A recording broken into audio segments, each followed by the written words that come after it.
Hello again, everybody. Welcome to yet another edition of Journey Through Sports, Entertainment, and Life. Delighted to have you on board.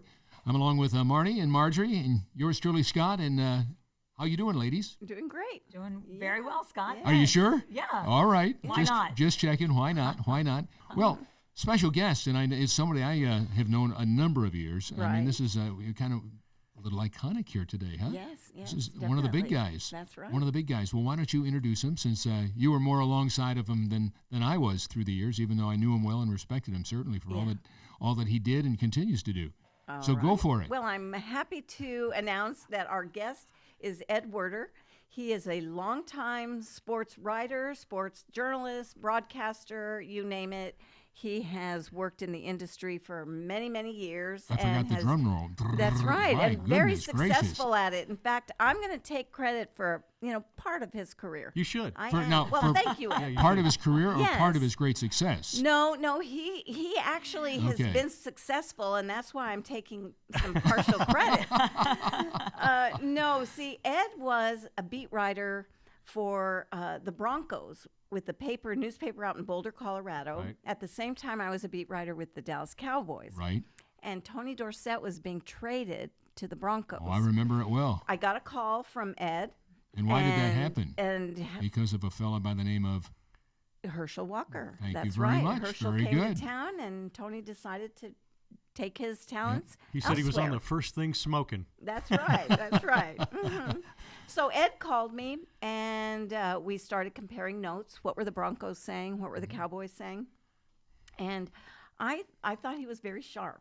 My first reaction Your to first mistake. Yeah, no, I've made a few, but I was very impressed with your professionalism, how you went about your work, and shortly after that happened, I left the Fort Worth Star-Telegram and I went to the Dallas Morning News. Right. But when I was leaving the Star-Telegram, I told the sports editor, there is somebody you have to hire to fill this spot.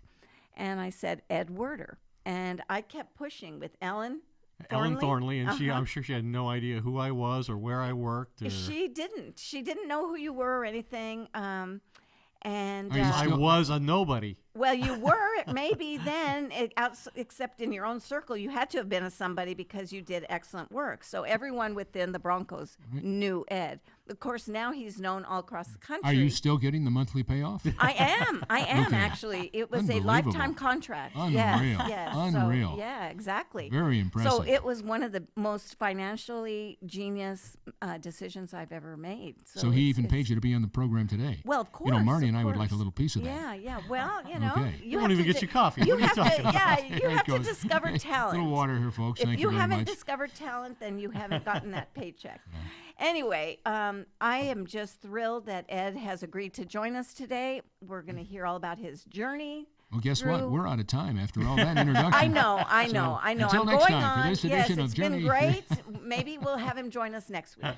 But no, Okay. seriously, thank you for joining us, and we're thrilled to have you here, and I can't wait to hear your stories. Well, thank you for having me as a guest. And, I don't know if Scott remembers this, but my very first Cowboys training camp in Thousand Oaks, he was my roommate. Oh, do you remember that? Not by my choice nor his, but we were assigned somehow. Security? And, yeah, and all I remember about it Oh, that's was funny. he was getting up because of, Pacific Coast time. He was getting up at like 5 a.m. and broadcasting in our room. Oh, in the room. Yeah, we had separate sleeping quarters, Yeah. but there was no not hearing his Right. broadcast. We every call morning. these way too much information moments. Well, actually, though, Ed went into broadcasting, so maybe you Right. learned something from those early morning training Oh, camp gosh. broadcasts. Yeah, I learned I didn't want to do that any sooner than I had to. Yeah. But here I am, and I'm at Channel 8 now. It's 6:30 in the morning, so I leave my house at 5 in the morning to get in a suit and go Yeah. do TV the day after Cowboys games. But I hope they're paying you well, because I don't think I would take a job that required me to get up well, at they're 5 in paying the me. morning. Well, Yeah. they're paying me. Yeah. Just but- leave the well out of it. Yeah. But Yeah. I do remember. I mean, you played such a pivotal role in the fact that I'm here. Like all these years, I never honestly. You probably don't know this part of the story. I never really intended to come here. I was You're talking from, to the Dallas-Fort Worth area. So I went to the University of Northern Colorado. I double majored in journalism and communication. I worked at my local paper. I worked at my school paper. I did an internship at Channel 9 in Denver. And were you from Colorado? Well, then? I You wasn't stayed in from there, state? but I lived there since like 8th grade. Oh, okay. 8th grade all through college, and then I worked there for 5 years. My first job out of college was at the Longmont Daily Times Call, and I thought, oh my God, I've made it. This is going to be my life. I'm just going to stay in my hometown and write for this paper. Even though I was always fairly ambitious about things. And that was great. But then I got a job offer to work at the Arizona Daily Star in Tucson, Arizona. Now, it wasn't the job I wanted. It was an editing job. And I'd never been an editor, sports desk. nor did I think I was capable of being an editor. And I worked for a sports editor who was a grammarian. I was sure he's going to fire me any day. I mean, he was rough. His name was Sam Pollock, and he demanded accountability in a way I'd never experienced before.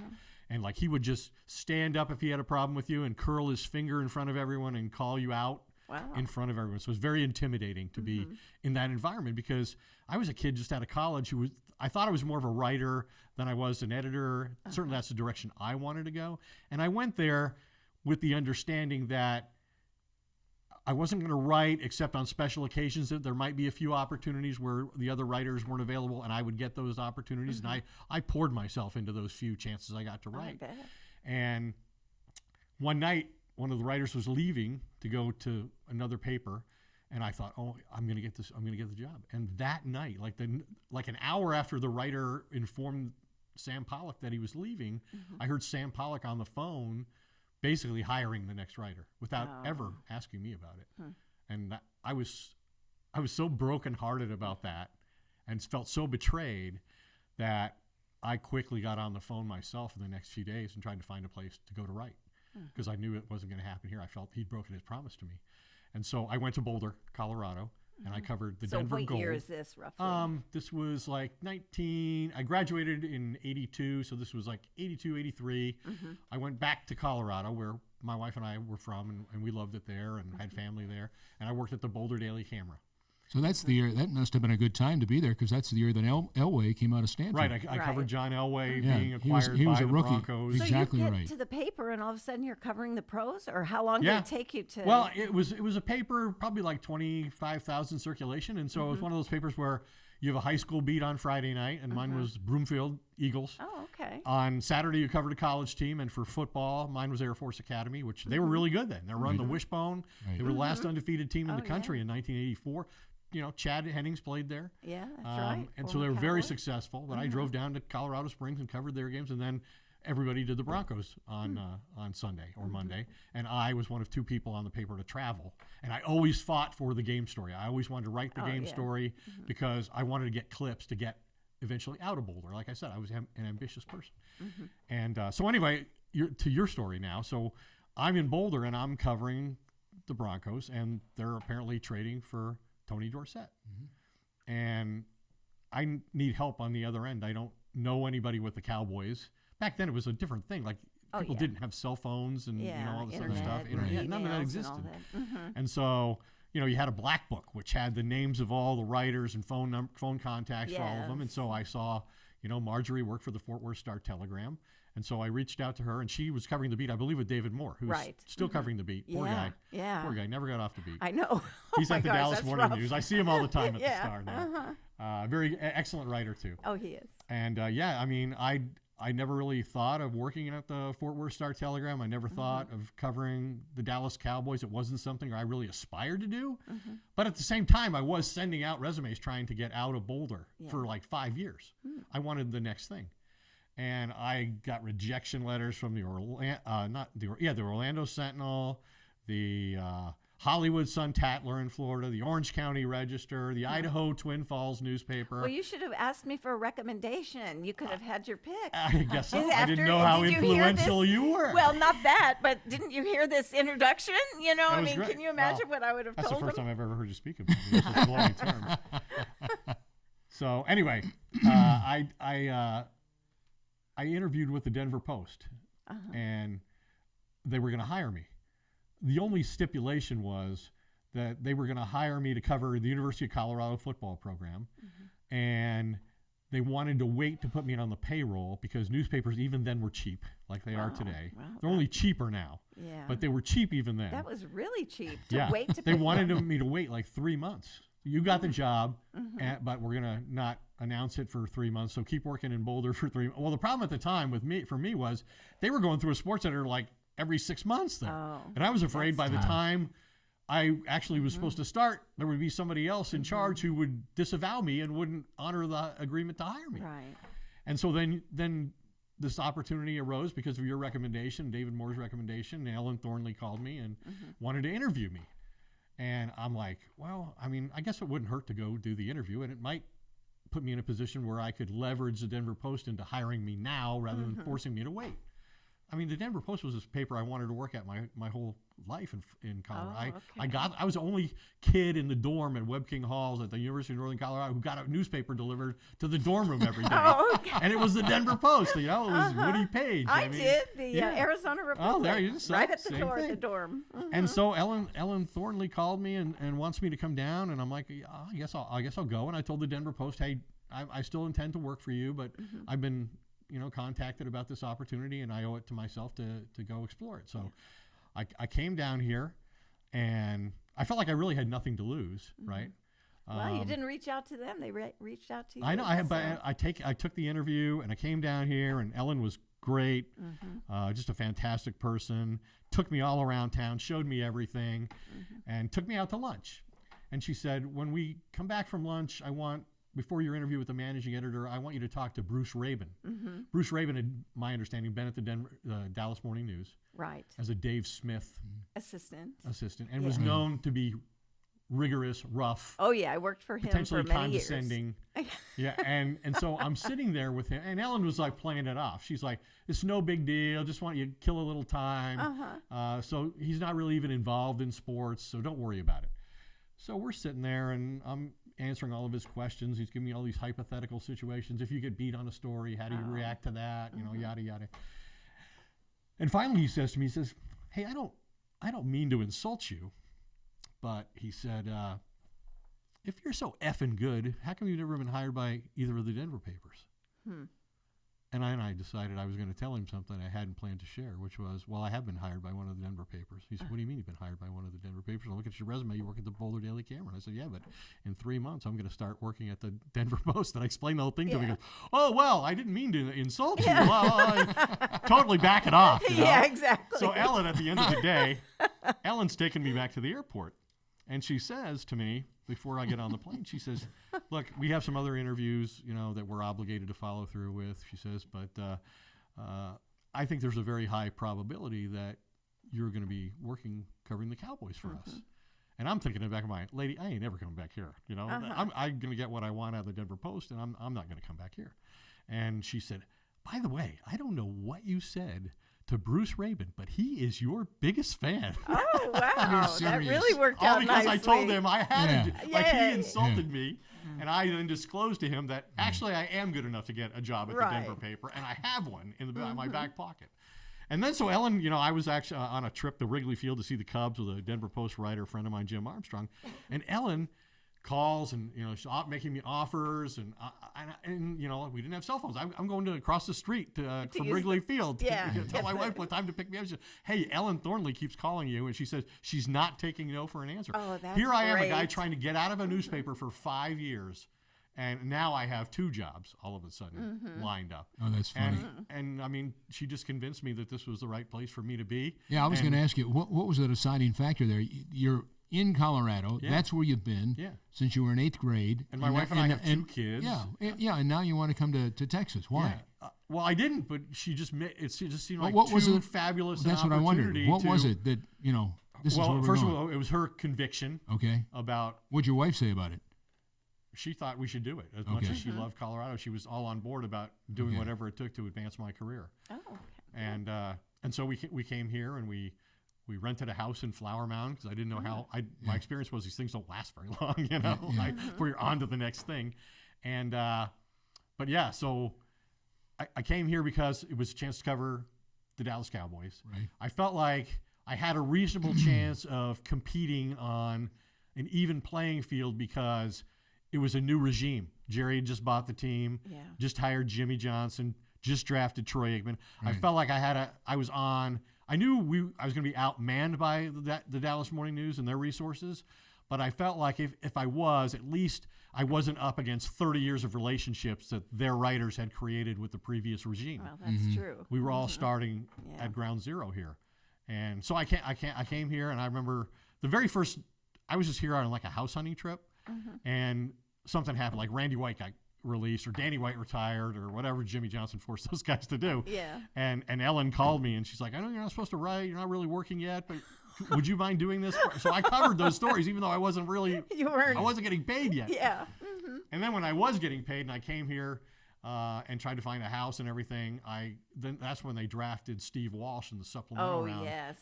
After they had already drafted Troy Aikman number one in the regular draft. Yeah. It was like, number one in the whole freaking draft, not just the Cowboys. Unexpected turn of events, as only Jerry would ultimately do throughout his career.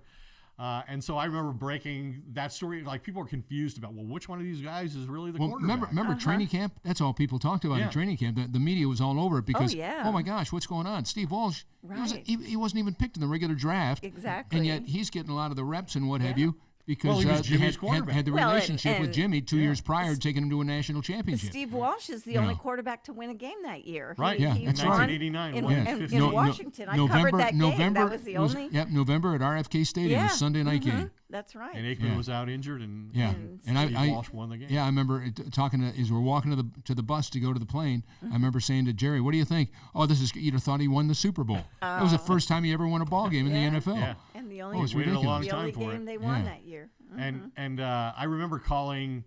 I guess I had created at least one contact in the organization in the brief time I'd been there, and I said, "Well, what's going to happen with the salary? Like, what's Aikman going to get paid relative to what Walsh is going to get paid? But they're both essentially number one overall draft picks, because you could have the number one overall pick the next year, Right. And you just sacrificed it to get Steve Walsh. Now you have these two quarterbacks, and you surrendered two potentially first overall picks." And they said, well, Aikman's getting the big contract. Steve Walsh isn't going to get paid anything close to what Aikman's getting. And that kind of suggested to me that they viewed Aikman as the franchise quarterback here, and Steve Walsh as a trade asset. But you never knew, because of the heavy influence of not only Jimmy Johnson, but the other coaches on the staff were all from Miami and all has experienced success with Steve Walsh. That's like you said, won a national championship with the guy. So, I mean, it's amazing that I'm here. Now, I did leave back to Colorado because I came back from my very first training camp, and Ellen wanted to have lunch, and she said, "Hey, I want to, let's catch up, blah, blah, blah. Hey, I think you did a great job your first training camp out there, and I got another piece of news for you." And I'm like, "What's that?" She said, "I'm leaving." What do you mean you're leaving? Yeah, when she went to the national. She went to the national, and she said, "But the good news is I'm taking you with me." Like, I had I was in Boulder like 5 minutes ago, trying to get out. Now I've covered training camp for the Fort Worth Star-Telegram on this Cowboys team, and now I'm going to the national, or so she says. And that's what happened. I got hired by the National. I interviewed with Frank DeFord in his polka dot underwear as he was changing from a speaking engagement to his traveling clothes. Frank DeFord. At the Hyatt reunion. Yeah. And, God. And I remember saying to Frank, he said, I said, well, he was very enthusiastic about this whole thing and me being a part of it. And I was like, wow, really? And I'd interviewed with Chris Mortensen. He screened me, I guess. And anyway, so Frank's offering me this job. And then I said, well, will I have a contract? Because everything I'd read was all these writers have these enormous contracts, right? And I'm like, yes. Well, I want one of those. And Frank all of a sudden just seemed to lose his enthusiasm for me altogether. And he says, well, you don't have a contract where you are. And I said, but Frank, where I am now, we've had a newspaper for 125 years. Yeah. You've had a newspaper for 5 minutes. Yeah. So I didn't get the contract, but I took the job anyway. And of course, 14 months later, it folded. And I went to the Orlando Sentinel, covered the Tampa Bay Bucks for a year, was kind of a rock after a shipwreck, is how I viewed it. And I was but right away I was trying to get back here. This is where I wanted to be. I decided covering the Cowboys was the thing I wanted to do. And from the 1 year of experience I had, because I told Ellen, I'm like, I can't leave now. Like, I owe the paper a season. And I can't walk out right after training camp when they just hired me. They just moved my family here. I owe them that. And she, okay, that's fine. I understand. And so I did that. But then when the National folded, I went to the Orlando Sentinel. I covered a horrible Tampa Bay Bucks team. And then Randy Galloway and Tim Calishaw convinced Dave Smith to hire me as a beat writer for the Dallas Morning News covering the Cowboys. You know, Randy, he made a difference in your career. That's why I went to the Morning News. Randy convinced me to go to the Morning News, and that's why I left the Star Telegram. So we've had kind of some interesting parallel trajectories. Yeah. That's Meanwhile, this young lady, who we haven't heard from yet, but you know her grandfather was the owner of the Philadelphia Eagles. I bet she wishes he still was. Yeah, well, that's it just came in at a an good point. It's a good point. $8.3 billion valuation. Yeah. Wow. She would not be with us now had that happened. Yeah, that's not necessarily true, Ed, but because I do love Scott and Marjorie, but the high likelihood is probably not. However, yeah, just the price of these NFL teams is really unbelievable. It's astonishing what their really, value is. And my grandfather was a visionary, but I don't think that he, he had the. I don't think he could foresee this. No, I don't think anybody spike in valuations. No, and I'm not even necessarily sure why they're so valuable, other than the fact that there's a small commodity. There's just a small amount of them. But I mean, obviously, I love football and love going to games and everything else. But the way that people are fans has really changed a lot since the 70s and 80s. Yeah. If you were a fan, you were a local fan. Now you can be a fan from anywhere in the world, which I think is probably why they're so valuable, these teams.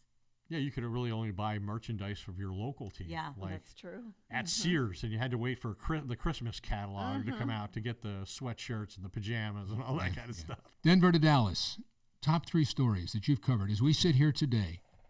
Well, the biggest one I ever covered was the end of the Jerry-Jimmy partnership, and I was like involved in that story, not as a journalist the whole time. Were you in Florida? I was in Florida at the owners' meetings. Yeah. And they just won, consecutive Super Bowls. Right. And they had the incident at the first bar. Right. And where Jimmy felt Jerry insulted him and some other people, coaches that he was sitting with at a table. And I was sitting with a large group of sports writers in the hotel bar late that night. And the number, eventually as time passed, dwindled, and there were 4 of us remaining. And several times, like, Jerry came over. Emmett was forced to hold out to get a new contract that second Super Bowl. He missed 2 games. Yep. And I was on Emmett's side as a journalist, to the point you could be on somebody's side. And I was also, because you had to pick sides, sort of, I was on Jimmy guy, not a Jerry guy, because I thought Jimmy was just being a traditional coach and Jerry was being a very untraditional owner. Yeah, true. And so I was on Jimmy's side publicly, in that. So Jerry had a couple of issues with me, and a couple of times he came over to the table and sort of, said, "You didn't know what you were talking about. We won a Super Bowl, even though Emmett missed 2 games." And I'm like, "Well, you're just lucky he was the kind of guy he was, and came back and was ready to play and helped the team win and all that kind of stuff. It wasn't anything magical thing that you did philosophically." And over the course of the night, he was very clearly agitated about something. He knocked over drinks on the table. He was sitting with Larry Lacewell by himself. Oh, really? Yeah. And so anyway, late at night, 4 of us walking past the table, and I'm last in our line heading toward the elevator. And as I passed Jerry, he grabbed my pants leg and he says, "You don't want to leave now?" And I said, "I don't." And he said, "No." I said, "Why not?" And he said, "Because you'll miss the story of the year." And I said, "Well, what's the story of the year?" And he said, "I'm going to fire that blankety, blankety, blankety, blankety, blankety, Jimmy Johnson, blankety, blankety, blankety, blankety." So I encouraged all of us to sit down and maybe have one more beer than we had planned. And now I did say, because I didn't know the other 2 guys very well, and I didn't know, what their ethics of journalism were. So to protect the Dallas Morning News, and Rick Goslin was with me, colleague of ours at the Dallas Morning News, I said to everybody at the table, I said, "Hey, everybody's had a few drinks. Nobody has a notebook. Nobody has a tape recorder. So, Jerry, with the understanding that you'll give us an honest assessment tomorrow of your relationship with Jimmy and how it's changed, this is my understanding to be an off-the-record conversation." And they were so in disbelief that somebody who they viewed as an enemy, a Jimmy guy, would make a deal to protect Jerry, that Lacewell almost kissed me on the forehead, Oh, wow. That I saved Jerry in his mind. But in my mind, I was protecting the story for us. Right. Because I knew the other 2 guys were never going to get an audience with Jerry again. They just happened to be there till the free beer ran out, kind of a thing. And so we get in the elevator, and those 2 guys are like, can you believe, what Jerry just said, what he's going to do? I'm like, have you guys ever been out having cocktails with Jerry before? And they're like, no. And I'm like, when he has drinks, that's all he talks about is firing Jimmy. Like, it doesn't matter. And he said, he sounded really serious. And I said, who's ever fired a coach after they won 2 back-to-back Super Bowls? Yeah. Nobody. Let's just see what he says tomorrow.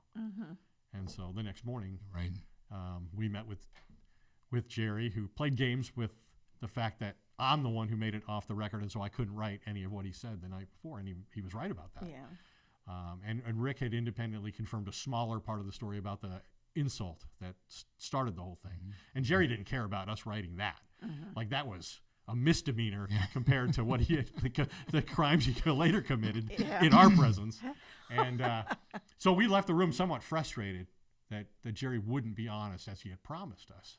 And then it's like you're weighing, well, the deal was you were going to give us an honest assessment, and this is a dishonest assessment. So why can't I write what you said? Because you're not honoring the deal we made. So why do I have to honor the deal I made? So we were morally conflicted for about 3 minutes because we walked out of that room, and Gary Myers, who had covered the Cowboys for the Dallas Morning News, was standing there, and he said, hey, have you guys talked to Jimmy? And Jimmy was just here. He's looking for you guys. Like, no, we haven't talked to Jimmy. So we walk 30 feet and run into Jimmy. And Jimmy's furious. And he because Lacewell, unbeknownst to us, had told him what had happened and what Jerry had said, and had tried to downplay it and convince Jimmy everything was settled and he shouldn't think about leaving or anything. So Jimmy asked us, well, what did Jerry say? And we said, well, you really can't. It's off the record. What are you going to write? Well, we can only write about this. Why can't you write about what he said in the bar? I said, because it's off the record. Off the record, huh? He says, okay, well, here's my comment. As head coach of the Dallas Cowboys, I'm leaving the owners' meetings immediately to return home to Florida to consider whether I want to remain the head coach of this organization going forward after hearing Jerry Jones repeatedly threaten to fire me in a bar last night. Oh, okay. So Jimmy so put the he whole opened thing on it the all record. up. Yeah. So that's the biggest story. There's not a 2. There's not a second. That's like by far the biggest. Yeah, well, that makes all the sense in the world. Yeah, I broke the sale of Right. of and people say to me, what's the biggest story? Well, aside from being at the Olympics in 1980 and being there for Miracle on Ice, I was at that game, Mike Eruzione and that whole, that was kind of cool. I was just a kid out of school, and that was really cool to be there. I was just a punk kid. But then, 89, February 23rd, and I'll never forget that. And I came off the news at 6 o'clock, and the news director said, Murray, get in here. I said, what's the matter? Brad Sham just said that, and he was the voice of the Cowboys. Right. And Still so, is. yeah, right. I mean, he got involved in, the 70s, for Pete's sake. He's been on there a long time. But, and knew Brad well, good friend. I said, yeah, what? And he did that show, Sports Central, on KRLD. And he just said that Jerry Buss is going to be the new owner of the I said, Jerry Buss, he's the Lakers owner, we're talking basketball. No, he's gonna take the team. And I said, oh gosh. He said, go. What are you gonna do? I said, I'll go call our source because we had an inside. And I called him. He said, Scott, we're gonna make it official on Saturday. So you've been with us. You've done this with great integrity and honesty the last 6 months since we've been going back and forth since the season started. This is your biggest story you're ever going to be a part of. You can roll with it tonight at 10 o'clock. And so I said, okay. Wow. So I went back in and told the news director. And he said, picked up the phone and said, Kathy, get down here. That was Thursday night, the 23rd of February in 89. Yeah. That was must-see TV. That was, Hill Street Blues, Seinfeld, Yeah, all those shows that were on NBC. Yeah, right. So at any rate, I said, what are you doing? He said, I'm calling Kathy now so we can promote. I said, well, then you're tipping off the morning news. You're tipping off Channel 8. You're tipping off everybody. Well, they don't have the story. And I had sent, and he was all mad at me because on Monday of that week, I'd sent 2 guys, our weekend sportscaster and our photographer, to Miami, and we had video of Jerry and Jimmy in Jimmy's driveway finishing out the deal. Wow. And that was long before they were at that restaurant. Yeah, Right. Mia's for the restaurant. Yeah. So I said, okay. So I said, but I said, I got to make a couple of phone calls too. We can't do that. He said, who do you got to call? I said, I got to call Tom Landry and Tex Schramm. They know nothing about this.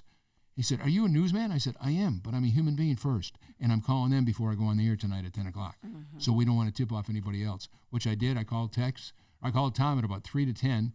Got a busy signal. Back in the day, remember busy signals? Busy signals. Then I called Tom. Then I called Tex. He said, oh, Scott, Scott, what are you telling me? I said, Tex, I'm so sorry.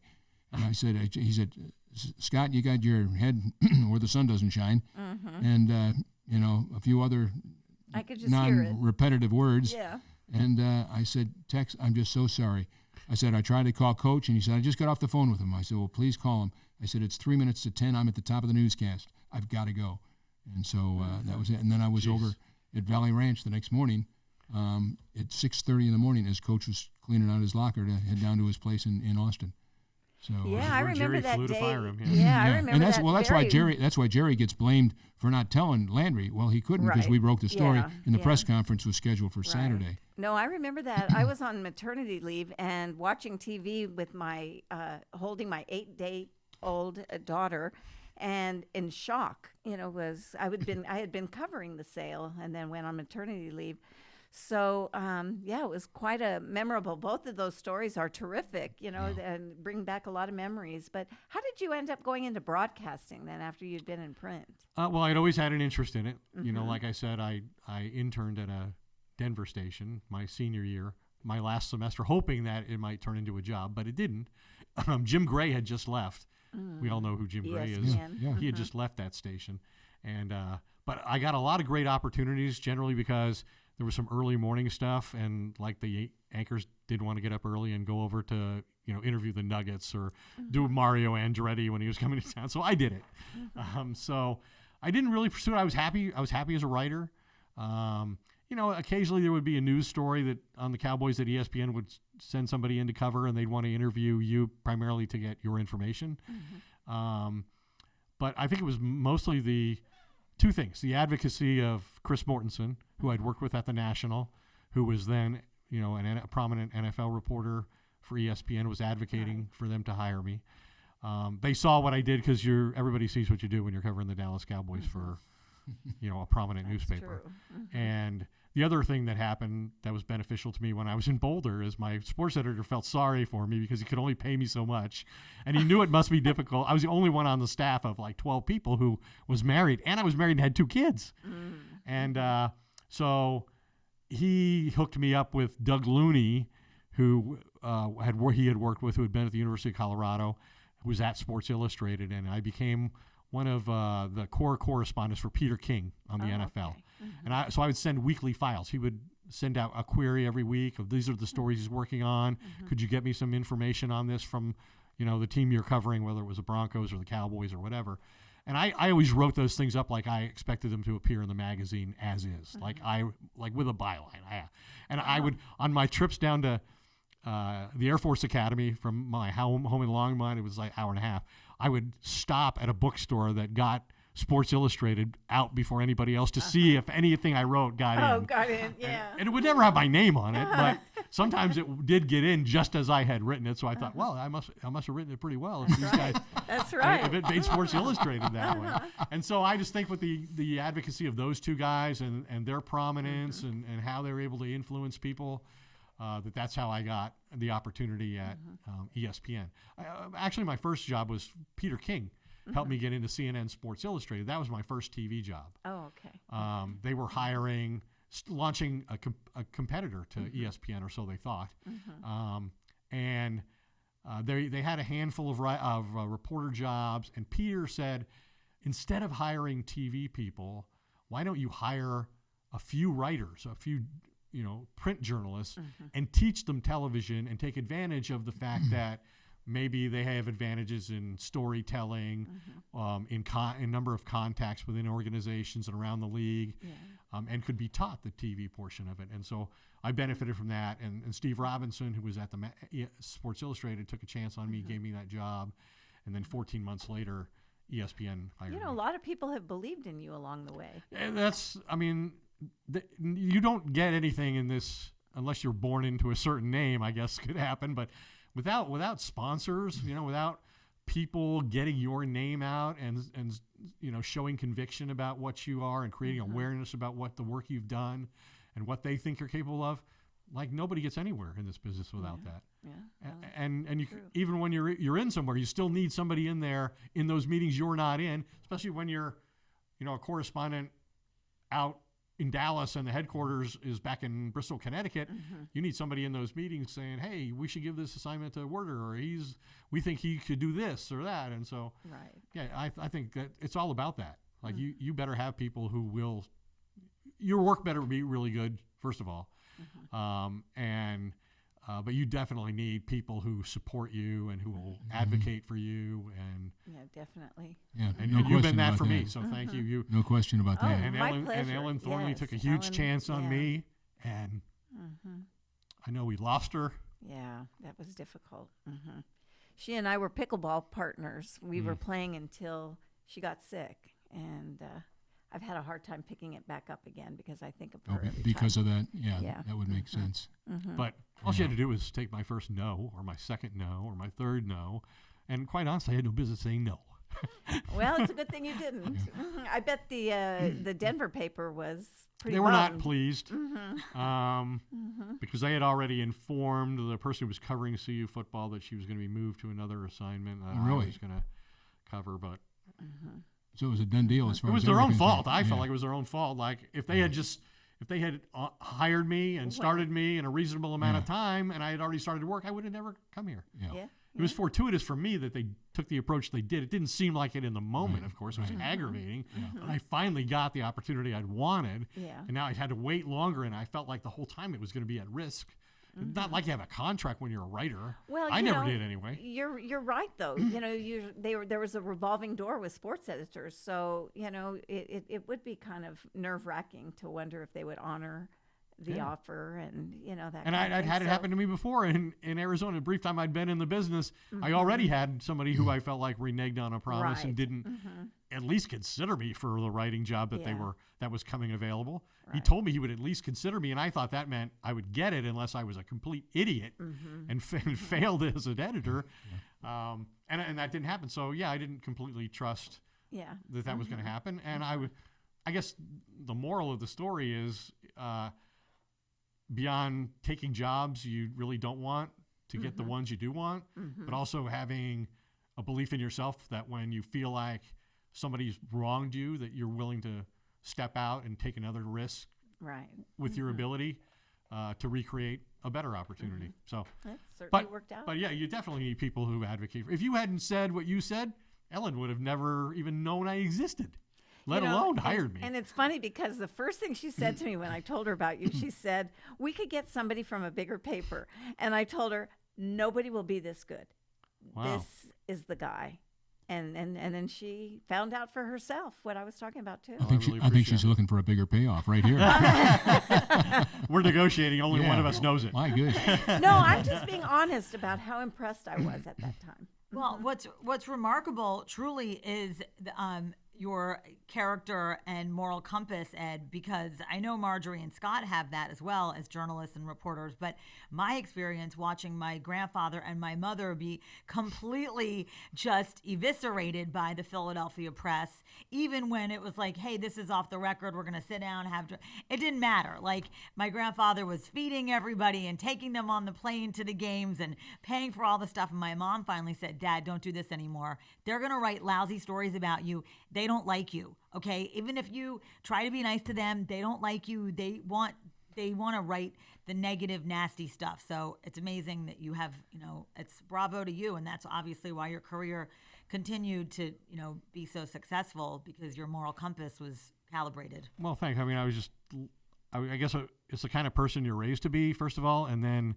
it's the lessons you learn along the way. Like, I always tell journalism students, like, I don't care how big the story is, it is never worth it to violate a trust and lose a source. That is so true.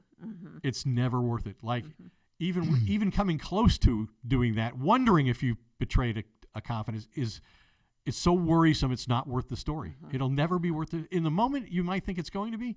It isn't going to be. Yeah. Well, I think a lot of the reason why I had the success I had as a Cowboys beat writer was because I was trusted. And that's true. You just can't betray that trust. So it's unfortunate that your family had that experience. Well, actually, and it's interesting because, in 1984, the Eagles were the team that were going to move to Phoenix. And my mom and grandfather had spent, or 85, I guess it was 85, and they had spent almost an entire year basically lying to me, you know, because they didn't want anything to happen to me. So they were like, oh, we're in California. They had a hotel room that they just because they knew the public was going to be outraged if they found out. It was going to be like the Colts moving in the cover of darkness on the Mayflower vans. So the same similar thing happened, and they were not prepared with the story. Somebody got an inside word, a tip off, and they called my mom and they said, we're going to leak this story today. And my mom said, beg them, please don't. My daughter's home alone, and you know that's really dangerous. And they did, and they just didn't. You know, they didn't follow the protocol of, and ultimately what ended up happening was they wrote the story. The Eagles ended up staying in Philadelphia, but I think that my grandfather sold the team because the press, the stories were so bad that after a year and a half of just being completely destroyed, it made him feel really, it was bad. But the reporters on the other side also realized that they never had it as good after Leonard Toews sold the team. Like, they weren't having lobster before the games, okay? They were not. There was no caviar. There was no first class round trip airfares, right. Nothing. They were, you know, huffing it around and having to suck their thumb because they had, you know, they knew after they were like, and imagine what it would be like now with social media being what it is. Because, true. Like, you talk about how the media and the public treats owners, and like I get all the time. In fact, this week alone, I've had a bunch of back and forth with trying to educate people about how journalists and beat writers, you know, ask questions in a professional manner, because I think they're like, everybody goes soft on Jerry. Nobody ever asks him a tough question. You know, like you think you would stand there and insult the guy, but it would only happen once. Like that's the only access you would get. And even people I respect in this business are like, why do you guys talk to Jerry after? Because he's available. Because he's the most prominent person and the most powerful person in the organization and one of the most influential people in the history of the game. That's why. Because whatever he says could happen. Whatever Mike McCarthy says or a player says, as much as I want to hear from them, it's not as important as what Jerry thinks and what Jerry says and what Jerry's going to do. Absolutely. I mean, he's made him, and if he's available, then you have an obligation to represent that. People, I understand Cowboy fans are sick of it. They're sick of Jerry. They're sick of him being the general manager. They're sick of him being the public face of that organization after games. But he walks out of the locker room in front of the doors to the locker room, and down the halls, Mike McCarthy's press conference is starting. If you there's only one of you, what are you going to do? You got to listen to Jerry. You got to ask Jerry the questions. That's exactly right. And hope when you go in the locker room, there are still players in there. And hope that maybe McCarthy hasn't finished yet. I've taken pictures almost simultaneously. Like, I've taken a picture of Jerry and the huge throng of media people around him, like 100 people. I don't even know where all the cameras come from.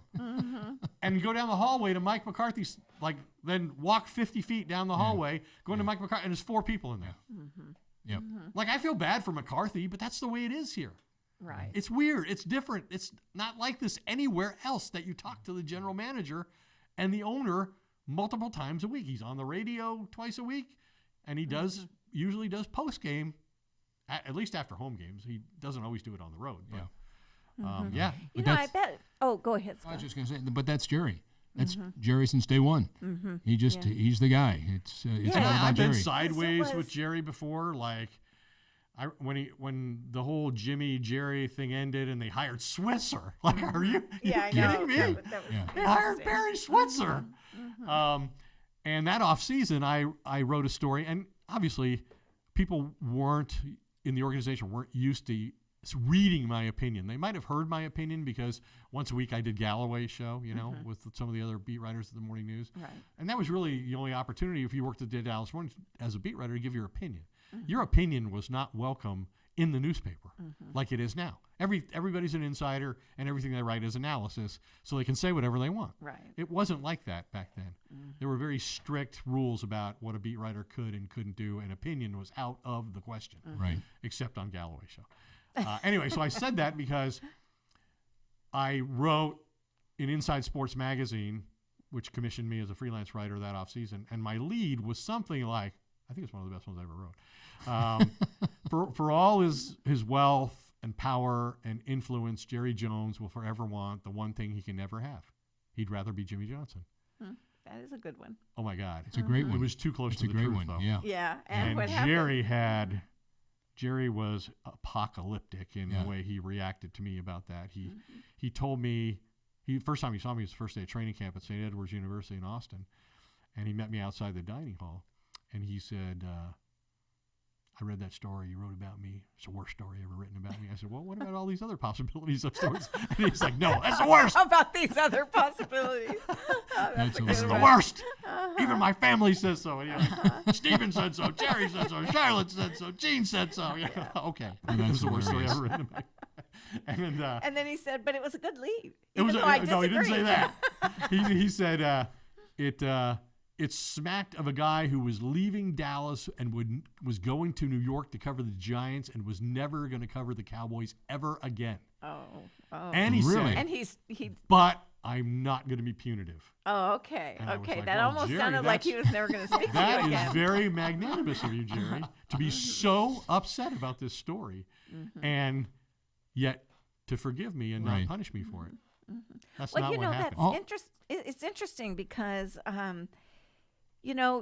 Jerry's saying, okay, I'm not going to be punitive about this and all. But access was so different when Landry and Tex Schramm were running the team. We would get They listed phone numbers. list of phone numbers and addresses and said you can call anybody on the team, anybody, any of the coaches, GM, anybody, anytime.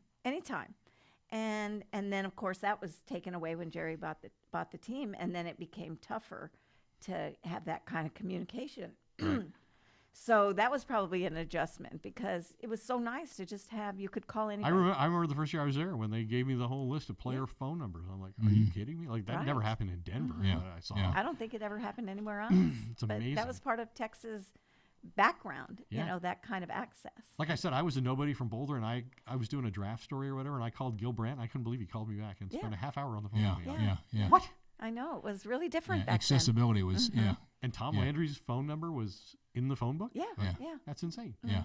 But anyway, so I'll finish up the story. Jerry said he wasn't going to punish me, but he did. Oh, okay. Oh. So The that next- wasn't the end of The the next story. day, Mike Fisher, who's working at the Fort Worth Star-Telegram and is Right. a Jerry favorite in the media, is standing next to Jerry after practice for like a half an hour talking to him. And he's not taking any notes. But I am worried. Oh, given yeah. the conversation I just had with Jerry the day before. So I formulate a list of topics I think Jerry could hurt me on with my rival at the Fort Worth Star-Telegram. And I go over that list. And the list includes Tom Landry, Ring of Honor. Nope, I'm a one-man voting committee, haven't even thought of it, blah, blah, blah, blah. Next morning, we wake up to hysterical phone call from Dave Smith, our boss at the Dallas Oh, Morning News, yeah, not fun. saying that the 1A story in the Fort Worth Star-Telegram this morning is Jerry's putting Landry in the Ring of Honor, which was a huge thing, Very. that relationship had been repaired. And so that was Jerry's way of punishing me for my brilliant lead. We've got 2 minutes left, so we're right at the end. Your legacy, Ed, all that you shared with us today is above and beyond. I mean, what an incredible career you've had, even if it ended today. How People would you have like tried to, to end it. well, how would you like to be remembered? What would you like your legacy to be? 5 years from now, 50 years from now. It's kind of funny because I got laid off in 2017 at ESPN. And so the way people reacted to me gave me a sense for how I'm viewed, and that I probably wouldn't otherwise have known. And it is kind of like being at your own journalistic funeral. And the thing that was said most often that I appreciated most deeply was that I did it the right way. That I didn't take advantage of people. I didn't lie to people. I was honest and truthful and accurate and fair. And that's what you should be as a journalist, in my opinion. And I know how blessed I am that Marjorie made a recommendation, took a stand, risked herself, her own, for her opinion to be shared with somebody who would hire me. And I mean, to get to cover this league and all the big games I've been at live, like, it never ceases to amaze me on social media. You'll see a clip of a highlight play, an iconic, historic moment from, 15, 20, 30 years ago. And I'm like, I was at that game. I saw that happen. I saw John Elway launch the drive in Right, Cleveland. right. I was there when Troy Aikman won his first Super Bowl, Yeah. I was on the beach with him the next week writing a I big takeout from I Waikiki. totally hear. I'm on the cover totally of get Sports it. Illustrated when Dwight Clark goes up to make the catch in 1982. Oh my gosh, there I am, you know, and I'm In the end zone. couldn't Saw believe it. this Yeah. moment. Yeah. Yeah. So I totally hear where you're coming from. And look at all the times that you've done that, though. Incredible.